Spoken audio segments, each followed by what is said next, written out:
What's going on, everybody? I'm back today with another Turo related video. In today's video, I'm going to be talking about a new update coming to Turo at the end of the month regarding trackers, specifically AirTags. I'll touch on the changes as well as a couple of ways you can still track your vehicles if you haven't made the switch from AirTags yet. So if you're interested in vehicle tracking info or just the new changes coming with AirTags on Turo, feel free to stick around for the rest of the video. If you're new here, I make Turo and other business-related content, so if you're interested in any of that, feel free to hit that like button, drop a sub, and tap the bell to stay up to date with my uploads. But enough of the chit-chat, let's get into the video. So, Turo dropped a post on the Turo Talk Facebook group about an hour ago stating that as of January 31st, AirTags will no longer be allowed on Turo. This is due to the negative experience that they create with the constant Apple and Android notifications stating that someone might be tracking them. As we all know, these notifications can definitely bring on some anxiety, and not to mention the headache that you probably receive as hosts from your guests when they see these notifications, especially if they didn't read your messages when you mentioned the AirTag. I personally have never used AirTags in our vehicles, so this change doesn't really affect me. But judging by the comments on the post, I can tell that some people are actually pretty upset by this change and need to find an alternative pretty quickly. So let's talk about the alternatives and which one or combination might be the best for you. The first alternative that I think most of you are probably already aware of is going to be OBD2 Port trackers. The most prominent of these is probably Bouncy. These are easy to install and set up. It takes about 5 minutes and it's guided with the information in the box. Once you purchase the actual tracker, which is $90 on their site, you have to pay a monthly fee of $9 per tracker, which drops down to $7.70 if you have 3 or more trackers. On the surface, this may seem like something that a renter might just pull out and throw away. However, with the correct setup, you can definitely minimize the chances of that ever happening to you. By saying correct setup, I'm specifically referring to using an OBD2 Splitter. You can find them on Amazon for like $10, and what they do is actually plug into your current OBD2 port and split it into 2 different OBD2 ports.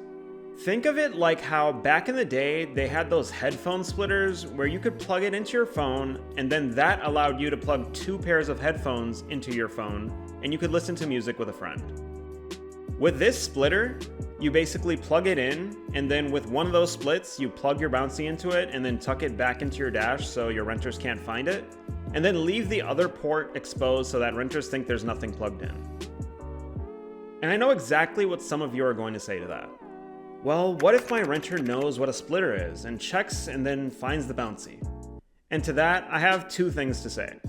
First off, the chances of that happening are so slim. I mean, the fake statistic is probably like 1 in 50,000 rentals where that's going to happen. And the second thing I have to say to you is that you can just listen to my second recommendation on top of Bouncy. So my second recommendation, if you want to take tracking even a step further than an OBD2 port tracker, is by getting a hardwired tracker. One popular brand that I've had in my vehicles for hardwired trackers is LoJack. The reason I say that it's popular is because LoJack is actually partnered with a lot of dealerships, and often dealerships actually push LoJack as a quote-unquote mandatory package you have to purchase in order to be able to buy the vehicle. In our case, the dealership that we went to for a couple of our cars actually had these installed on every used vehicle that they sell. So what you can do with a hardwired tracker like LoJack is use it in conjunction with Bouncy. Have them both. LoJack is a one-time payment, so you don't have to pay every month like Bouncy. And if they rip your Bouncy out, you have LoJack as backup, which would have to be professionally removed in order to be removed from your vehicle. It's not just like they pull it out like a Bouncy, they actually have to go in and rewire the entire starting mechanism for your car. There are a few points I'd like to mention about hardwired trackers though.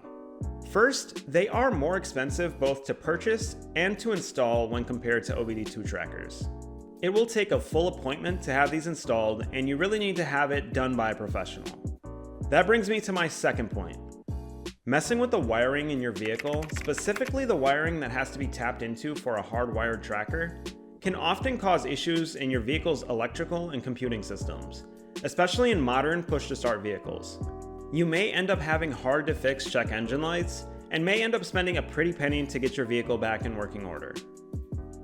With that being said, those are the two ways that I would personally go about fixing my AirTag problem if I was using AirTags for my vehicles. Making the shift now and not putting it off until the end of the month will save you from a lot of stress and maybe even dealing with your vehicles being unlisted for AirTag violations. I have already seen a couple of comments talking about Turo's specific use of the words AirTag when they're talking about this ban, and basically people wanting to buy the equivalent of an iCarly pair tag or something. But it's honestly a matter of time before Turo comes back and says, any freestanding tracker is banned from use, so I personally wouldn't waste the money. Anyways, if you have any other recommendations for other hosts on ways you have successfully been able to track your vehicles, please drop those strategies in the comments below. Again, from the looks of the Facebook comments section, people really are looking for ways to figure this problem out. If you found this video helpful, make sure to drop a like, and while you're at it, sub to the channel and hit the bell to stay up to date with future content. And until next time, take care everybody.